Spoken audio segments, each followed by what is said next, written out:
The massive doors of the Galactic Council chamber opened with a deep rumble that echoed through the vast space.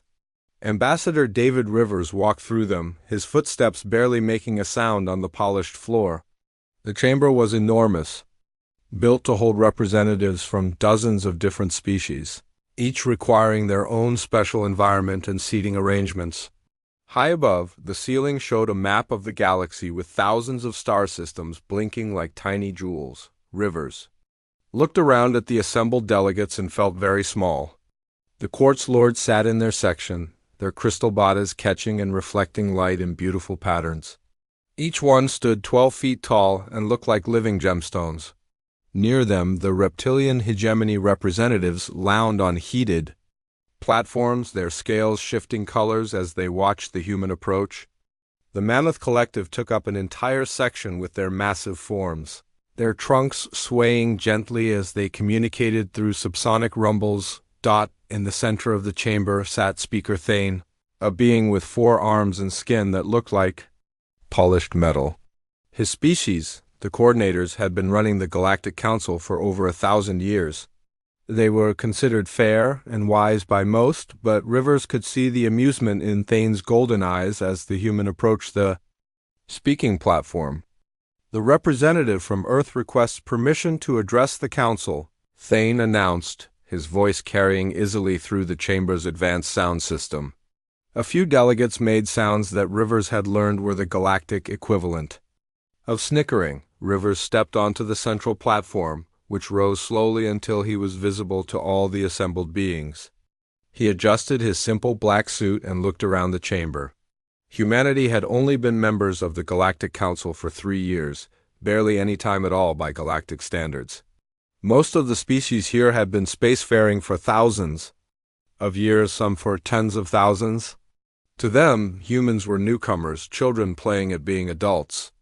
"Honored representatives," Rivers began, his voice steady despite the butterflies in his stomach, "I come before you today with urgent information about a threat to our entire galaxy."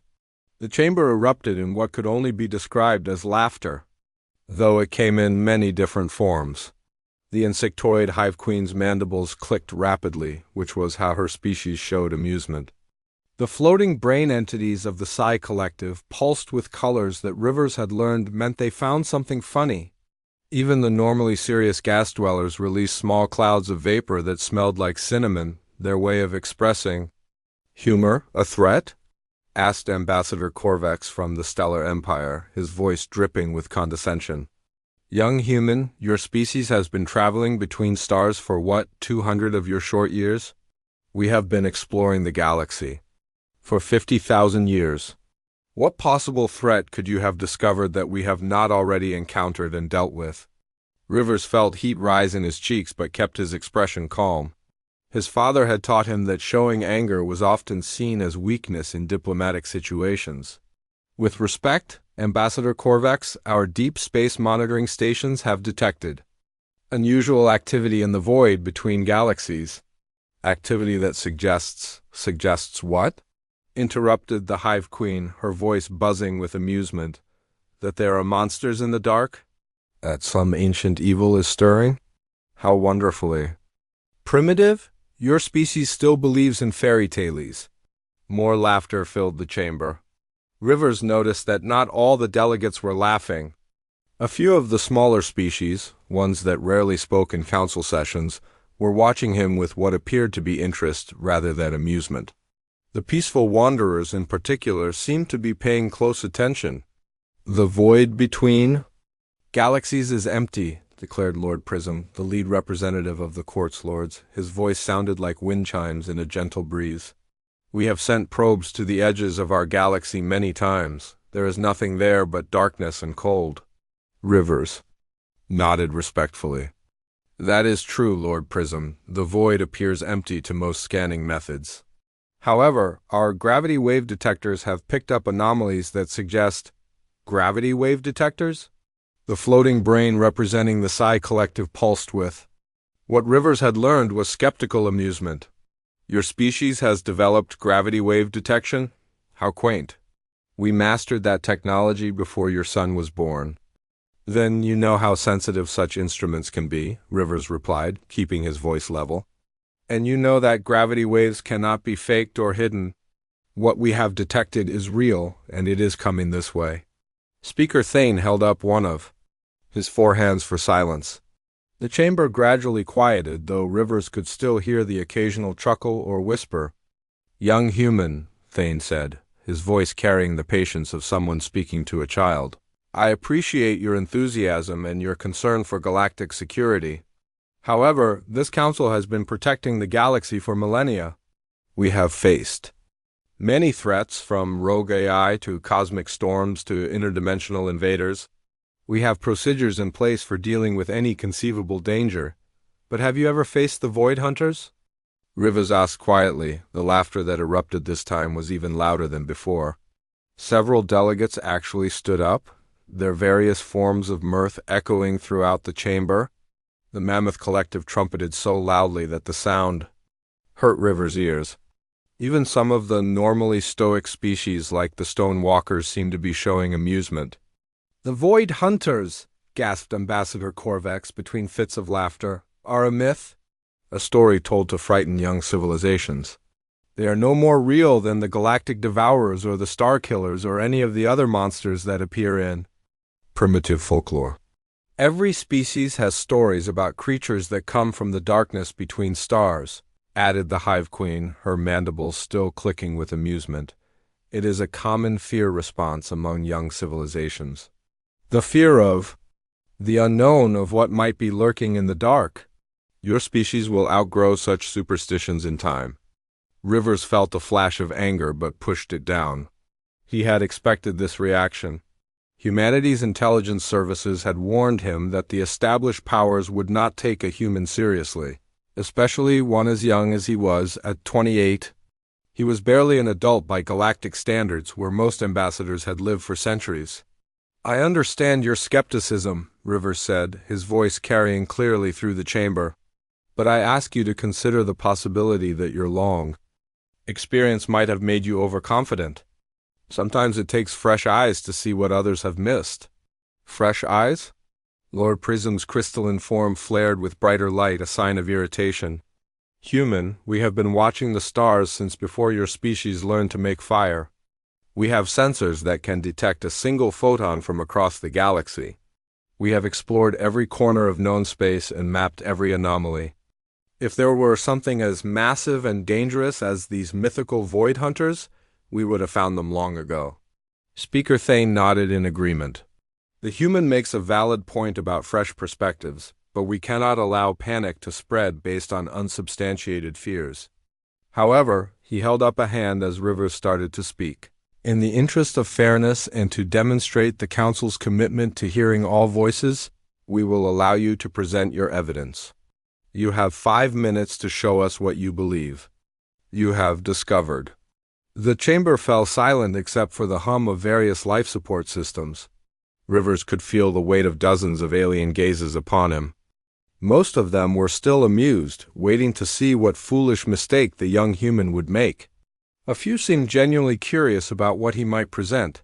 Rivers activated his portable holographic projector, a device that seemed primitive compared to the advanced technology surrounding him. As the first images began to appear in the air above the platform, he took a deep breath and prepared to show them something that would change everything they thought they knew about the galaxy and their place in it. The holographic projector hummed to life, and the chamber's lighting dimmed automatically to provide better visibility. Rivers touched a control on his device, and suddenly the space above the platform filled with a three-dimensional image of deep space. The assembled delegates leaned forward in their seats, their various forms of communication creating a low murmur throughout the chamber. What you are seeing, Rivers began, his voice carrying clearly through the advanced acoustics, is a composite image taken by our Deep Space Monitoring Array, Project Horizon. The array consists of 57 gravity wave detectors positioned throughout human space, each one capable of detecting gravitational anomalies across intergalactic distances. The image showed what appeared to be empty space, the familiar blackness, between galaxies that every species knew well. But as Rivers adjusted the display settings, subtle distortions became visible, like ripples in water where no stone had been thrown. These gravitational signatures were first detected 3 months ago, Rivers continued, touching another control. The image shifted, showing the same region of space but with timestamp markers indicating different dates. As you can see, the signatures are moving. They are following a direct course toward the outer rim of our galaxy. Ambassador Korvek stood up, his scales shifting to a pattern that indicated skepticism. Gravitational anomalies are common in deep space, human. They can be caused by anything from collapsed stars to natural wormholes. This proves nothing. Rivers nodded respectfully. You are correct, Ambassador. Gravitational anomalies are indeed common. However, natural anomalies do not move in perfect formation. He touched the projector again, and the image zoomed in on the distortions. What had appeared to be random ripples in space-time now clearly showed a structured pattern, with dozens of signatures moving in coordinated groups. The chamber fell silent. Even the normally chatty Hive Queen stopped her mandible clicking. The implications were starting to sink in among the more scientifically minded delegates. Formation flight requires intelligence, whispered Lord Prism, his crystalline form flickering with nervous energy. Natural phenomena do not coordinate their movements. Precisely, Rivers agreed. But that is not the most disturbing part of our discovery. He manipulated the projector controls and the image changed again. This time, instead of showing empty space, the hologram displayed what looked like massive structures moving through. The void. The delegates stared in growing amazement and fear. The structures were enormous, each one easily the size of a small moon. They were dark, seeming to absorb light rather than reflect it, and their surfaces appeared to be organic rather than mechanical. They looked like living things, vast creatures swimming through the emptiness of space. These images were captured using a technique we call gravitational lensing enhancement, Rivers explained, his voice steady despite the growing tension in the chamber. By combining data from multiple gravity wave detectors, we can create a rough visual representation of objects that are otherwise invisible to normal sensors. The Mammoth Collective's lead representative, a massive creature called Elder Trunk, trumpeted softly. How many? He asked, his voice rumbling through the chamber's speakers. Rivers touched the projector again, and the image pulled back to show a wider view. The delegates gasped in unison as hundreds of the massive dark shapes became visible, all moving in the same direction with purpose and coordination. Our current count is 473 individual vessels, Rivers said quietly, each one approximately the size of Luna, Earth's moon. They are traveling in groups of 12 to 15, maintaining perfect formation despite the vast distances involved. Impossible, breathed the Hive Queen. No species has ever built ships that large. The resource requirements alone would be staggering. We thought the same thing, Rivers replied, until we began analyzing the energy signatures. He changed the display once more, showing wavelength patterns and energy readings. These vessels are not constructed in the traditional sense. They appear to be grown like living organisms, and they are not powered by conventional means. The floating brain representing the Psi Collective pulsed with colors that indicated confusion and concern. What powers them? It asked in its telepathic voice. They feed on life energy, Rivers said simply. Biological energy, psychological energy, even the energy of planetary ecosystems. They are not just ships. They are predators on a galactic scale. The chamber erupted in voices, each species expressing shock and disbelief in their own way. Speaker. Thane raised all 4 of his hands, calling for order. You are asking us to believe that there are creatures in the void that feed on life itself. That is beyond the realm of possibility. I wish it were, Rivers replied. But we have proof that they have already begun feeding. He activated a new sequence on the projector, and the image changed to show a star system on the edge of the galaxy. This is the Keth system, home to the Keth colonies. Ambassador Yilla, I believe your people had trade agreements with the Keth. Ambassador. Yila of the Peaceful Wanderers nodded slowly. We did. They were a quiet species, farmers and artists mostly. We lost contact with them 6 months ago. We assumed it was a technical problem with their communication arrays. The Keth system no longer exists, Rivers said quietly. The hologram showed what remained of the system. Dead worlds stripped of their atmospheres, their surfaces scoured. Clean of all life. Where once there had been green planets and bustling colonies, now there were only lifeless rocks orbiting a dying star. 8 billion sentient beings, Rivers continued, his voice heavy with the weight of the numbers. Gone in a matter of days. The Void Hunters consumed not just their lives, but the life force of their entire ecosystem. Every plant, every animal, every microorganism. They drained the very essence of life from those worlds. The image shifted, again showing the approach of the dark vessels to the Keth system. The delegates watched in horror as the massive ships surrounded the planets, extending what looked like feeding tentacles down to the surface. The planet's life signs displayed, as glowing auras of energy were drawn up into the vessels like water being sucked through a straw. But surely, stammered Ambassador Corvex, his earlier arrogance completely gone, surely they can be reasoned with. All intelligent species can be communicated with. There must be some way to negotiate. Rivers' expression grew even more grim. We tried. 3 weeks ago, we sent a diplomatic probe to the leading edge of their formation. The probe carried messages in every known galactic language, along with mathematical concepts, artistic expressions, and offers of peaceful contact. What happened? Asked Elder Trunk, though his tone suggested he already suspected the answer. They sent it back, Rivers replied. He changed the hologram to show the probe's return, its hull twisted and scarred. But not before they drained its power systems completely and left us a message. The image zoomed in on the probe's surface, showing symbols carved deep into the metal. The symbols were ancient, far older than any current galactic civilization.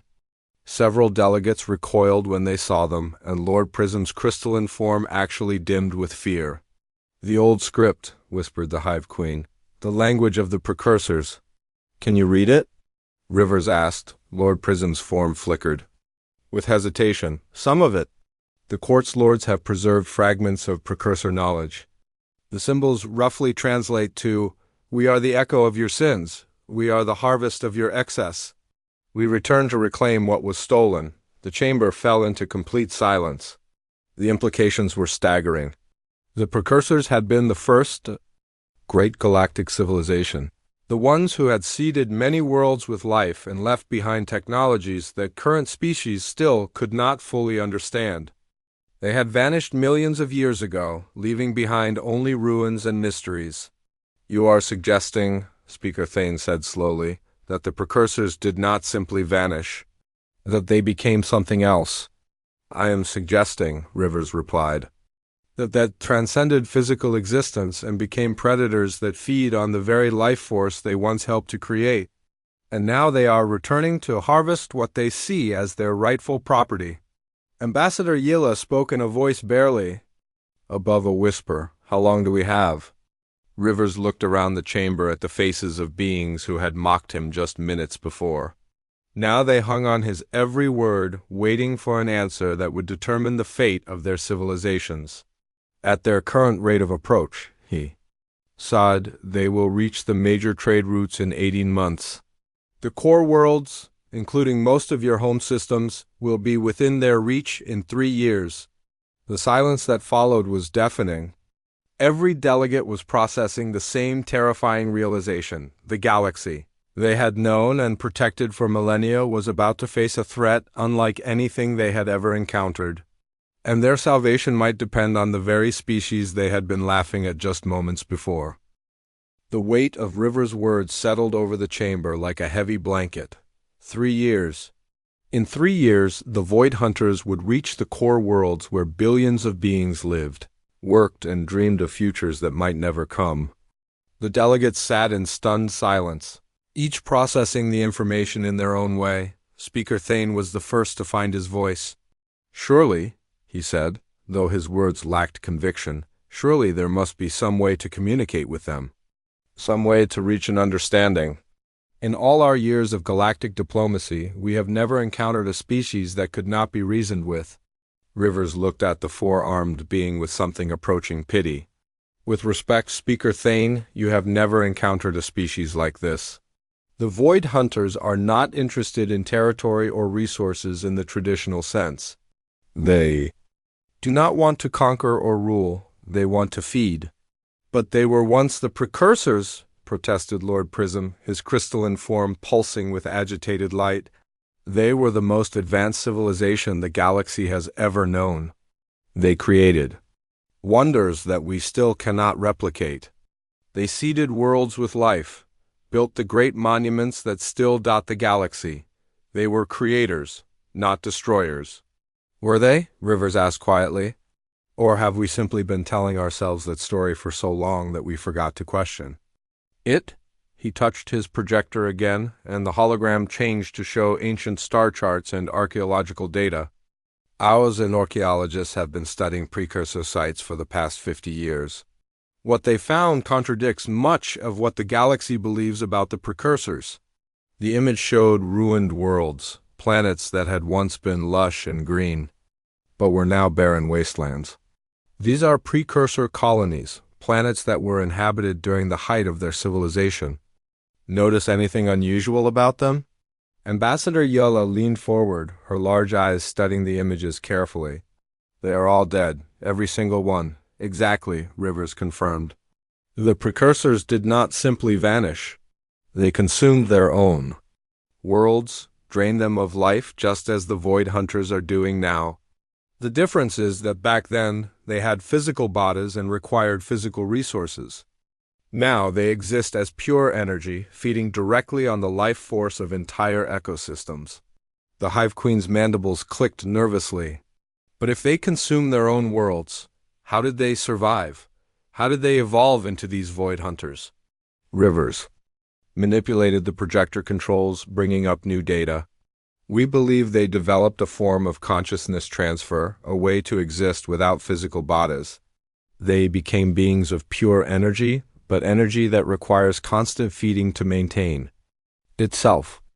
They have been dormant in the void between galaxies, slowly starving until they sense the explosion of life that has occurred in our galaxy over the past 1,000,000 years. Elder Trunk of the Mammoth Collective rumbled deeply. You're saying they see us as livestock? Food to be harvested when they grow hungry. That is exactly what I am saying, Rivers replied. The message they sent back with our probe makes it clear. They consider the life in our galaxy to be theirs by right.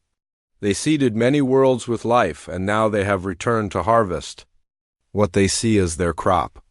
The chamber erupted in panicked voices. The Stellar Empire delegation huddled together, their scales shifting to colors that indicated extreme stress. The gas dwellers released clouds of vapor that smelled of fear and confusion. Even the normally composed Psi Collective representatives were pulsing with agitated energy. How do we fight them? Demanded Ambassador Korvax, his voice cracking with desperation. How do we defend against creatures that can drain the life from entire worlds? The same way any prey animal fights a predator, Rivers replied. By working together? Working together? The Hive Queen's voice rose to a higher pitch. These creatures are the size of moons. They have technology that we cannot understand. They can move through space without being detected by our sensors. What possible difference could cooperation make against such beings? Rivers smiled for the first time since entering the chamber. It was not a pleasant expression, but it was filled with determination. Because they made one crucial mistake. They underestimated us, all of us. He changed the hologram again, this time showing recent images of various worlds throughout the galaxy. For the past 3 months since we first detected the Void Hunters, humanity has been sharing this information with anyone who would listen. Not through official channels, not through the Galactic Council, but through back channels and private communications. We have been talking to species that the major powers consider insignificant. The image showed meetings between human ambassadors and representatives of dozens of smaller species. The tribal clans of the asteroid belt, the nomad fleets of the outer rim, the deep miners of the core worlds, the farming collectives of the agricultural zones, species that rarely had voices, in the Galactic Council were shown in serious discussion with human representatives. "What you are showing us," said Speaker Thane slowly, "appears to be unauthorized diplomatic activity. Humanity should have brought this information to the Council first. Should we?" Rivers asked. "Would you have listened? Would you have taken it seriously if it had come through official channels? Or would you have dismissed it as the fears of a young species, just as you did today?" The silence that followed was answer enough. Rivers continued, his voice growing stronger with each word. "While the major powers have been focused on maintaining the status quo, the smaller species have been preparing. They have been sharing resources, technology, and knowledge. They have been building something that the galaxy has never seen before." "And what is that?" asked Lord Prism, his crystalline form flickering with curiosity and concern. "A true alliance," Rivers replied. "Not a council where the largest species make decisions for everyone else, but a partnership where every voice matters. Where a species' value is not measured by how many worlds they control or how old their civilization is, but by what they can contribute to the common defense." The hologram shifted to show construction projects throughout the galaxy. Massive shipyards were visible around planets that the major powers had barely heard of. Ships unlike anything in the current galactic fleet were taking shape, their designs incorporating technologies from dozens of different species. "Impossible," breathed Ambassador Corvex. "No species has ever successfully combined so many different technologies. The compatibility issues alone would be insurmountable." "That is where humanity's greatest strength comes into play," Rivers said. "We are not the oldest species, or the most technologically advanced, or the most physically powerful, but we are very good at taking ideas from different sources and making them work together. We are synthesizers, bridge builders, translators of concepts between species that have never cooperated before." The image showed the construction of a massive vessel, its hull incorporating crystalline matrices from the Quartz Lords, bio-neural networks from insectoid species, quantum drive systems from the Stellar Empire, and dozens of other technologies that had never been combined before. "The Void Hunters are ancient and powerful," Rivers continued, "but they are also isolated. They have been alone in the void for millions of years, with no one to challenge them, no one to force them to adapt or improve. They are predators who have never encountered organized prey." Elder Trunk trumpeted thoughtfully. "You believe we can defeat them through cooperation?" "I believe we can survive them," Rivers replied. "But only if we work together. Only if we put aside the prejudices and rivalries that have kept us apart for so long. The Void Hunters are counting on us to remain divided, to face them as separate species rather than as a united galaxy." The Hive Queen's mandibles clicked rapidly. "But even if we unite, even if we combine our technologies and resources, can we really hope to match beings who once ruled the galaxy?" Rivers looked around the chamber at the faces of delegates who had entered this session confident in their superiority and were now grappling with the reality of their own mortality. "I do not know if we can match them," he said honestly. "But I know we cannot defeat them while we remain divided. The choice is simple. We stand together or we fall separately." The chamber fell silent once more, but this time the silence was different. It was not the silence of shock or fear, but the silence of minds working, of beings who had spent their lives in positions of power trying to grasp the magnitude of what they were facing. Speaker Thane spoke first. "What exactly are you proposing?" "Ambassador Rivers?" Rivers straightened, and for the first time since entering the chamber, he spoke not as a representative of humanity, but as a being who had seen the future and was determined to change it. "I am proposing that we stop pretending the old ways will work against a threat like this.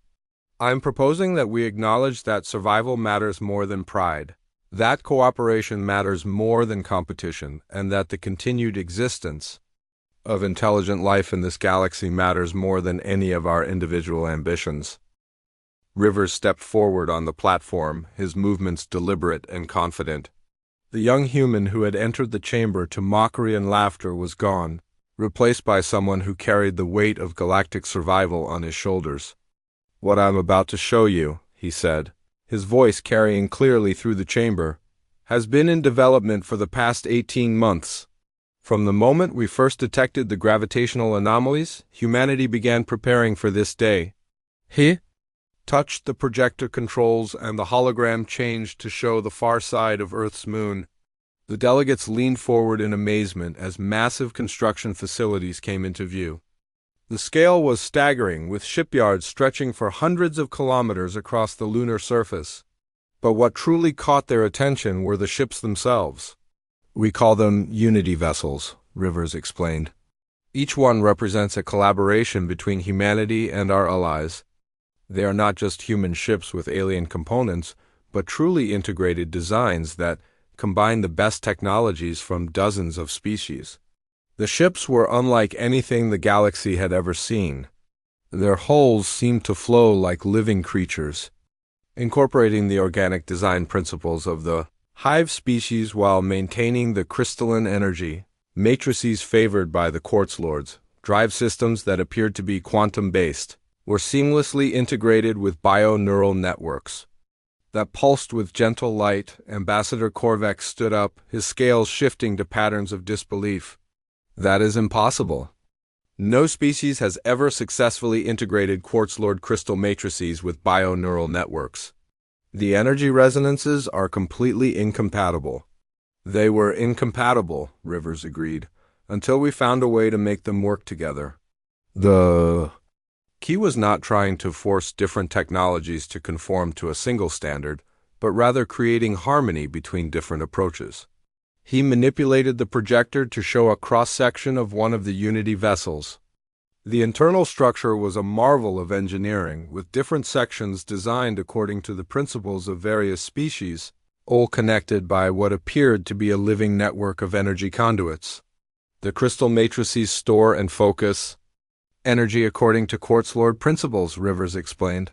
The bio-neural networks process information and make decisions using hive technology.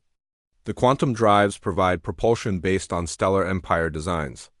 The mental amplification systems come from the Psi Collective. Each component works according to its own nature, but they are all connected by something new. "What connects them?" asked Lord Prism, his crystalline form flickering with intense curiosity. "Human intuition," Rivers replied simply. "We discovered that while we may not be the best at any single technology, we have an unusual ability to understand how different systems can work together. We can see patterns and connections that species who have specialized in specific areas might miss." The Hive Queen's mandibles clicked thoughtfully. "But surely even these vessels cannot stand against the Void Hunters. You showed us that their ships are the size of moons." "You are absolutely right," River said. "A single Unity vessel, or even 100 of them, would be no match for the Void Hunters. But they are not designed to fight alone." The hologram expanded to show similar construction projects around dozens of other worlds. The delegates watched in growing amazement as shipyards came into view on planets belonging to species they had barely heard of. The tribal clans of the asteroid belt had converted entire asteroids into mobile weapons platforms. The nomad fleets had modified their wandering vessels into fast attack ships. The deep miners had turned their massive excavation equipment into fortress ships capable of withstanding enormous punishment. "For the past year," Rivers continued, "we have been building not just ships, but an entire military doctrine based on cooperation. Each species contributes what they do best, and we coordinate everything through a shared command structure." Elder Trunk of the Mammoth Collective rumbled deeply. "You're talking about the largest military alliance in galactic history. The logistics alone would be staggering." "The logistics are complex," Rivers agreed, "but not impossible. We have been working with the Peaceful Wanderers, who have extensive knowledge of hyperspace routes and supply lines. The farming collectives have been developing methods to sustain large fleets during extended campaigns. The communication guilds have been creating networks that can coordinate actions across vast distances. Speaker Thane held up one of his four hands. You are describing a shadow government, Ambassador Rivers. A military alliance that operates outside the authority of the Galactic Council. This is unprecedented. So are the Void Hunters, Rivers replied firmly. Unprecedented threats require unprecedented responses. We could not wait for the Council to debate and deliberate while entire worlds were being consumed. The hologram shifted to show tactical simulations of fleet movements and battle scenarios. The delegates watched as thousands of ships from dozens of species moved in coordinated patterns, their different capabilities complementing each other perfectly. The Void Hunters are powerful, Rivers said, but they have weaknesses. They are predators who have never faced organized resistance. They rely on fear and isolation to make their prey easier to consume. They expect us to panic, to scatter, to make it easy for them to pick us off one by one. And if we do not scatter? Asked Ambassador Yella, her voice filled with hope and fear in equal measure. Then we force them to fight us on our terms, Rivers replied. We make them face not individual species defending their own territories, but a united galaxy defending its right to exist. The tactical display showed the Void Hunters' formation encountering the combined fleet. Instead of the scattered resistance they faced a coordinated defense that adapted to their attacks and struck back with precision. But what about the major powers? Asked Lord Prism. The Stellar Empire, the Reptilian Hegemony, the Mammoth Collective? Your alliance seems to consist primarily of smaller species. Rivers nodded slowly. That is true. We have been building this alliance with species that the major powers often overlook. Species that are hungry for cooperation because they have been excluded from the traditional power structures. But the invitation remains open to everyone. He looked directly at each of the major power representatives. The Stellar Empire has the finest quantum drive technology in the galaxy. The Reptilian Hegemony has defensive systems that are virtually impenetrable. The Mammoth Collective has the most experienced deep space navigators. The Quartz Lords have energy manipulation capabilities that could be crucial in fighting beings of pure energy. What exactly are you asking of us? Speaker Thane inquired, his voice carefully neutral. I'm asking you to join us, Rivers said. Simply, not as the dominant partners you are used to being, but as equals in an alliance where every voice matters. I am asking you to share your technologies, your knowledge, and your resources with species you have never trusted before. I am asking you to set aside millions of years of tradition and hierarchy in favor of cooperation and mutual respect. The chamber fell silent as the implications sank in. What Rivers was proposing was not just a military alliance, but a fundamental restructuring of galactic society. He was asking the most powerful species in the galaxy to give up their privileged positions and work as equals with species they had always considered inferior. And if we refuse? Asked Ambassador Corvex, his voice barely above a whisper. Rivers' expression did not change. Then humanity and our allies will face the Void Hunters with whatever strength we can muster. We will fight for our survival and the survival of every species willing to stand with us. We may not win, but we will not surrender. You would abandon us? The Hive Queen asked, her voice pitched higher than normal. No, Rivers replied softly. We would defend ourselves.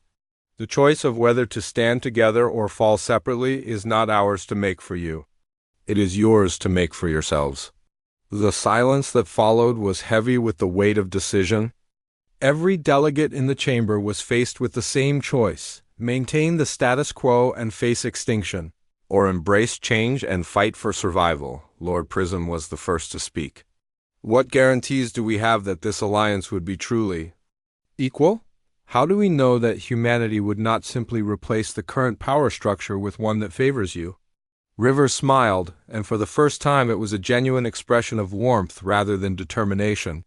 Because we have already proven it. Look at the alliance we have built. Humanity provides coordination and synthesis, but we do not dominate. Every species contributes according to their strengths, and every species has an equal voice in decisions. We succeed together or we fail together. The hologram changed one final time, showing a view of the galaxy from above. Instead of the traditional boundaries between species territories, it showed a network of connections, trade routes, communication lines, and mutual defense agreements that link thousands of worlds in a web of cooperation. This is what we are offering, Rivers said. Not conquest or domination, but partnership. Not the rule of the strong over the weak, but the strength that comes from unity. The Void Hunters are coming whether we are ready or not.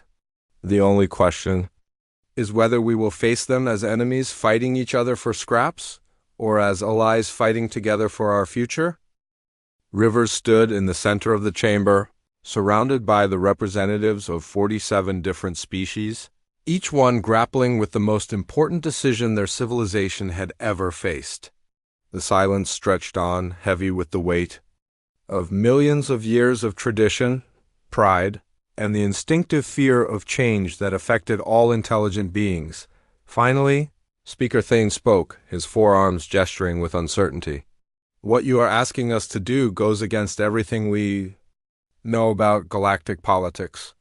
Species have always maintained their independence, their sovereignty. The idea of truly equal partnership with beings we have never considered our equals is difficult to accept. Difficult, Rivers agreed, but not impossible. The question is not whether it is easy or comfortable, but whether it is necessary. And, I believe that when facing extinction, necessity must overcome comfort. Ambassador Corvex shifted in his seat, his scales displaying patterns of deep thought. Let us assume, for the sake of argument, that we agree to this alliance. What assurance do we have that it would be effective?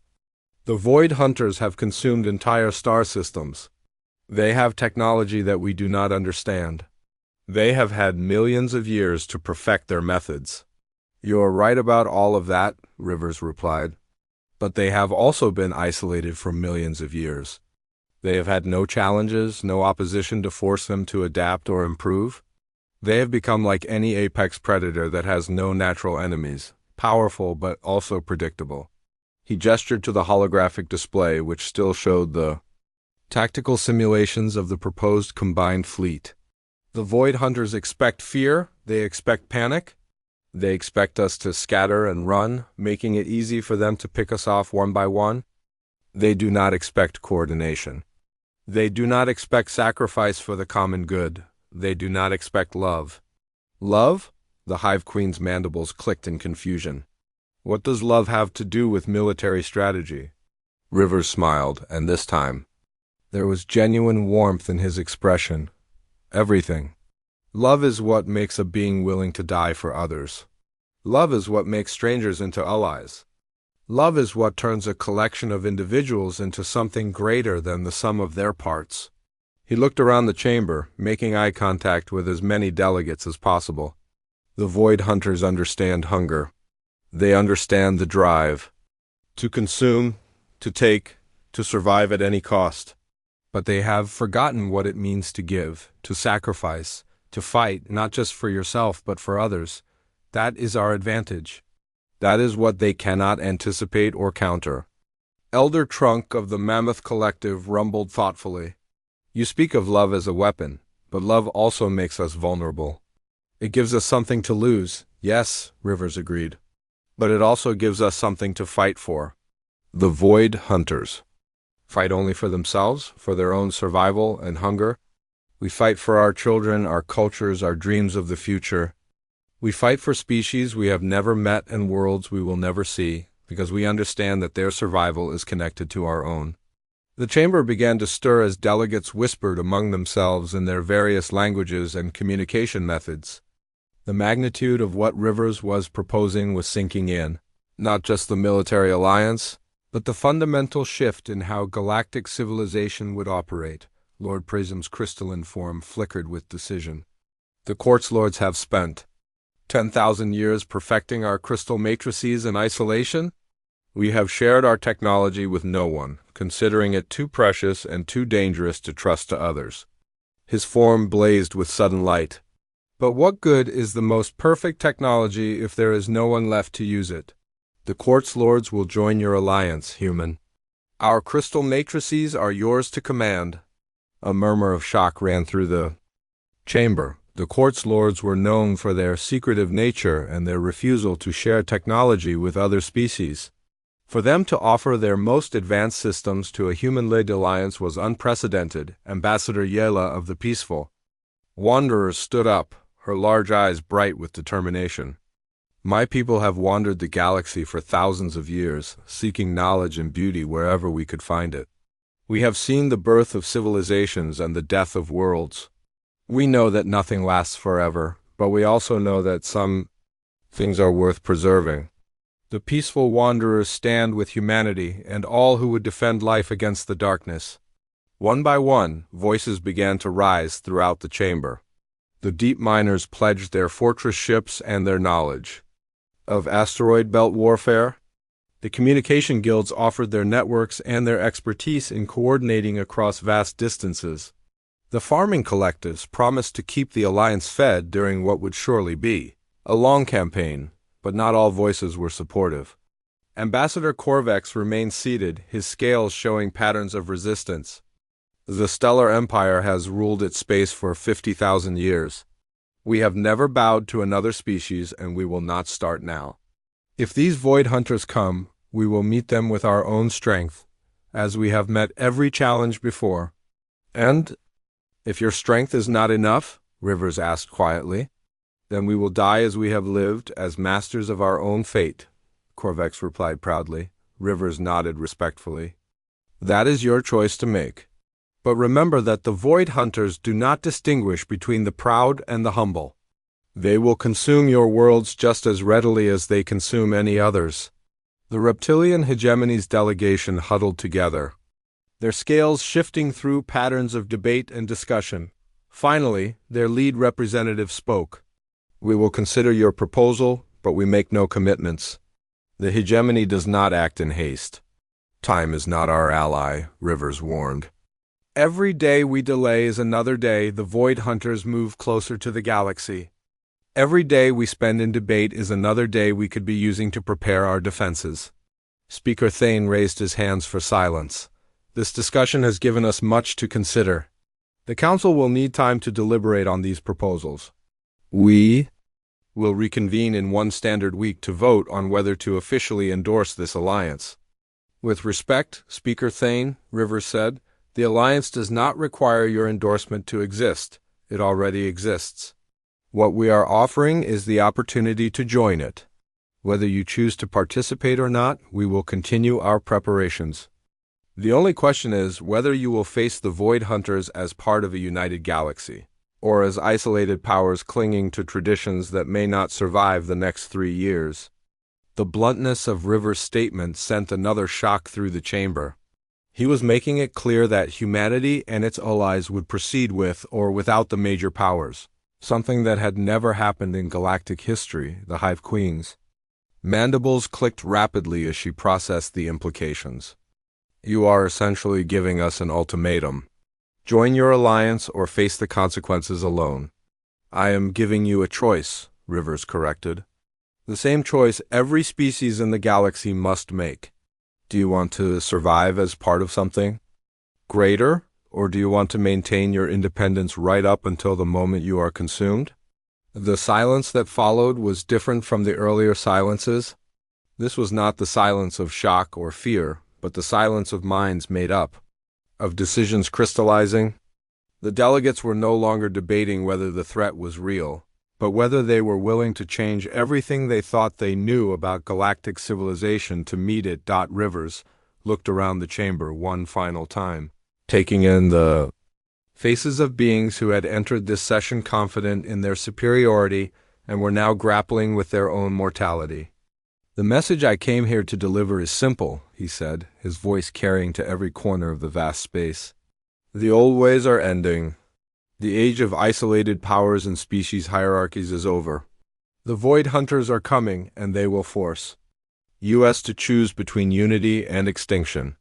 He stepped down from the platform, his part in this historic moment complete.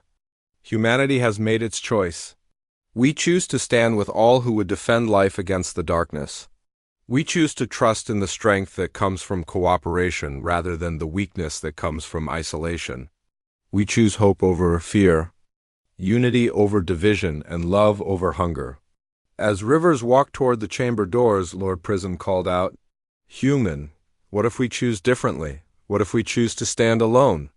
Rivers paused at the doorway and looked back at the assembled delegates. "Then you will face the Void Hunters as they expect you to face them, alone, afraid, and divided.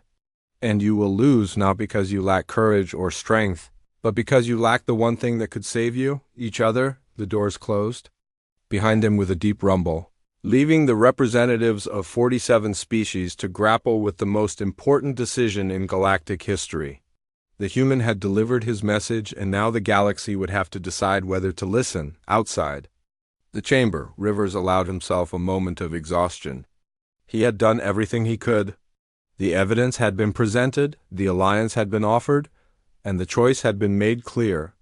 Now it was up to each species to decide whether they would face the future as enemies or as allies. The Void Hunters were coming, that was inevitable. But whether they would find a scattered, fearful galaxy or a united, determined one remained to be seen. The message had been delivered. Now came the hardest part, waiting to see if anyone would listen.